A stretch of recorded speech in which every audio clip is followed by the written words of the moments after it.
ஒரு பெரிய திட்டமாவது இந்த ஆட்சி கொண்டு வந்திருக்காங்களா? எத்தனை பாலம் எல்லாம் எண்ணி பாருங்க. எத்தனை கல்லூரிகள் அண்ணா திமுக ஆட்சியில் தொடங்கப்பட்டது? ஒண்ணுமே கிடையாது. இங்க கூட சொன்னாங்களே, அரசு பள்ளியிலே படிக்கின்ற மாணவர்களுக்கு 7.5% உள் இடஒதுக்கீடு கொண்டாந்தோம். இன்னைக்கு மருத்துவக் கல்வியில 2818 பேர் இன்னைக்கு அந்த அரசு பள்ளியை படித்த மாணவ மாணவிகள் உள் ஒதுக்கீட்டின் மூலமாக இடம் கிடைத்து மருத்துவக் கல்வி படிக்கிறாங்க.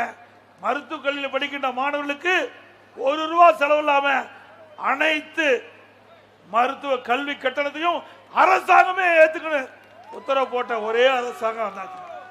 இதான் ஏழைகளுக்காக உதவி செய்கின்ற அரசாங்கம் என்பதை அண்ணா திமுக ஆட்சியிலே நிரூபித்து காட்டிடும்.